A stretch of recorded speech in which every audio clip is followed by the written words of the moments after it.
The desert wind howled like a wounded animal, dragging dust and ash across the open plain. The night was cruelly silent otherwise, too silent. Cole Maddox could still hear the echo of gunfire in his bones, the sharp crack of his revolver fading into the endless dark. The bodies of the outlaws he'd just killed lay sprawled near the campfire, their shadows twitching in the dying light. Smoke rose lazily from the barrel of his Colt .45, curling toward the full moon like a ghost that refused to leave. He exhaled, chest heaving, sweat cutting lines through the dust on his skin. His duster coat was torn, and his knuckles were raw from the fight. He turned slowly to the woman he'd come all this way to save. She was slumped against a wagon wheel, eyes wide and unblinking, breathing in shallow bursts as if afraid the air itself might betray her. "Miss," he said softly, stepping closer, voice rough from grit and gunpowder. "It's over now. You're safe." The woman didn't answer at first. Her gaze darted past him toward the shadows. Her lips trembled. "You don't understand," she whispered finally, voice barely more than a breath. "You shouldn't have come. This is his game." Cole stopped dead in his tracks. His heartbeat quickened in the heavy stillness. "Whose game?" Her hands were bound at the wrists with rough rope. He bent down, pulled out his knife, and began to cut through the fibers. She flinched as he worked, her eyes scanning the darkness behind him. "Elias Vance," she said, almost choking on the name. "The man you think you killed." Cole froze mid-cut. The knife hovered in his hand. "That's impossible," he said quietly. "I put a bullet through his skull 6 months ago out by Red Mesa. I saw him fall." She shook her head violently, tears spilling down her cheeks, her breath coming faster. "That's what he wanted you to see. He doesn't die, Cole, not really, not in the ways that matter." Cole finished cutting the rope, but his hand trembled. He straightened slowly, staring at her. The moonlight hit her face, revealing deep bruises along her jaw and a small scar near her temple. Her dress, once blue, was torn and dirt-streaked, but her eyes were alive with something between fear and warning. Cole took a step back and looked down at the bodies again. The 3 men he'd shot lay motionless, blood pooling dark under the firelight. They'd been Vance's men. He recognized one of them by the jagged scar across his neck. But something felt wrong, too easy. No one had even gotten a shot off at him.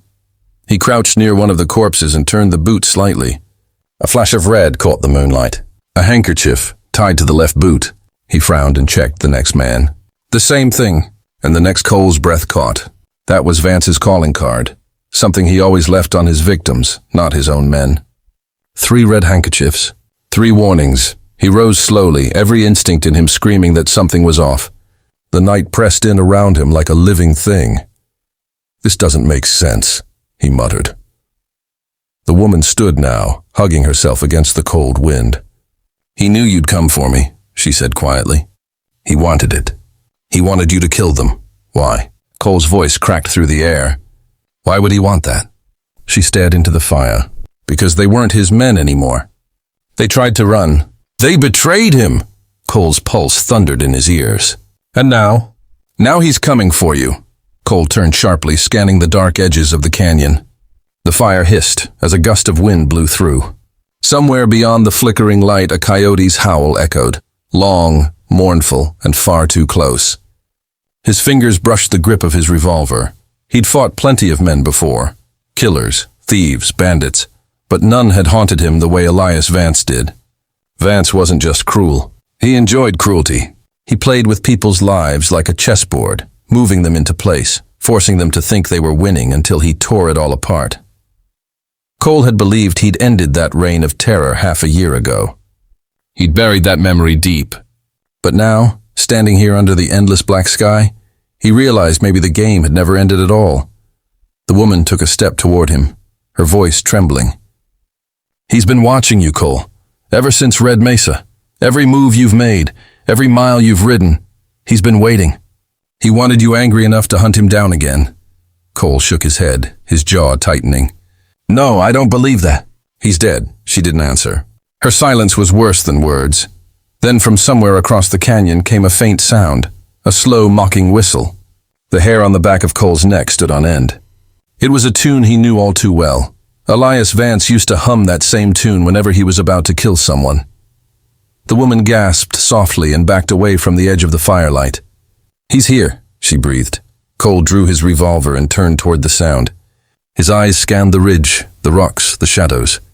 The wind picked up, howling through the canyon walls, carrying the faint smell of smoke and decay. Then came the laugh, low, steady, and cruel.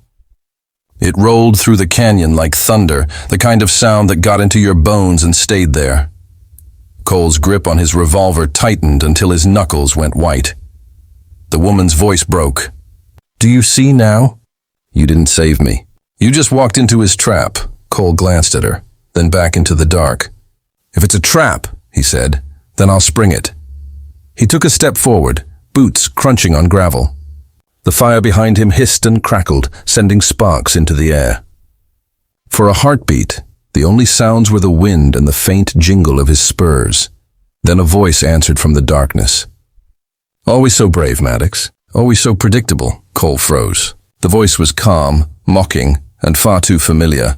"Vance," he growled. "Did you miss me?" The voice replied. "I sure missed you. You put a hole in my head, remember? Took a piece of me I'll never get back." Cole's eyes darted across the ridge, searching for movement. The voice seemed to echo from everywhere at once, bouncing off the canyon walls. "You killed my men," Cole said. "No, no," Vance said, almost laughing. "You killed my men. I just gave them to you. You did me a favor." Cole's stomach turned. The truth began to settle like cold iron in his gut. Vance had manipulated everything. The kidnapping, the rescue, even the timing of his arrival. "You always were a good shot, Maddox," Vance continued, voice smooth as oil. "But you never learned to look past the gun. Still chasing ghosts, still playing hero." Cole's voice was steady, but his pulse pounded. "Where are you, Vance?" A pause. Then a whisper so close it felt like it came from behind him. "Closer than you think." Cole spun and fired. The gunshot cracked through the night, echoing down the canyon. Dust exploded off the rocks, but there was no scream, no body, nothing. Just the echo of that damn laugh again, drifting like smoke. The woman cried out and dropped to her knees. "Stop it, stop!" Cole ran to her side, grabbing her shoulder. "He's toying with us." "He's not real. He is real!" she shouted, shoving him back, eyes wild. "You think you understand him, but you don't. He doesn't just kill Cole. He rewrites the story. He makes you part of it." Her words sent a chill down his spine. Cole looked around. The canyon was vast, but every shadow seemed to move, every rock seemed to breathe. And then, faintly, he saw it, etched into the dirt near the campfire. A symbol, 3 slashes crossed by a line. Vance's mark. He'd left it after every killing. Cole stepped closer, boots scuffing the sand. "He's been here," he muttered. The woman stared at the mark, trembling. "He never left." Cole's mind raced. If Vance was alive, if this really was his game, then he'd have a plan, an end game. And Cole was standing right in the middle of it. The air shifted suddenly, heavy and electric. The fire flickered and dimmed. In the distance a horse neighed, sharp and terrified. Cole looked toward the sound and saw a shadow moving along the ridge. A man on horseback, tall, broad-shouldered, a wide-brimmed hat pulled low. The moonlight caught the barrel of a rifle slung over his shoulder. Cole raised his revolver again. "Vance!" he shouted. The rider stopped. For a long, cold moment, they stared at each other across the canyon. Then, slowly, the man lifted his hand and tipped his hat, a mocking gesture. A promise, Cole fired. But the shot echoed into nothing. The rider was gone. Silence returned, broken only by the crackle of the dying fire. The woman began to sob softly, her voice barely audible. "He won't stop. Not until you understand." Cole holstered his revolver and turned toward her. "Understand what?" She lifted her face to him, eyes hollow. "That you're not the hunter anymore." The words hit him like a hammer. Cole stared at the ridge one last time. The moonlight glinted off something near the rocks, a small metal object. He walked over and picked it up. It was an old pocket watch, cracked and blood-stained. Inside, scratched into the brass, were 2 words, "Your move." Cole closed the watch slowly, the metal warm from the touch of another man's hand. His reflection glimmered faintly on its surface, hard, tired, and full of rage. The laughter echoed one last time through the canyon, distant and haunting. Cole knew what it meant. Elias Vance was alive, and worse, he was watching. The desert stretched endlessly before him, but for the first time in years, Cole Maddox felt trapped. This wasn't a rescue. This wasn't redemption. This was a game. And now, it was his turn to play.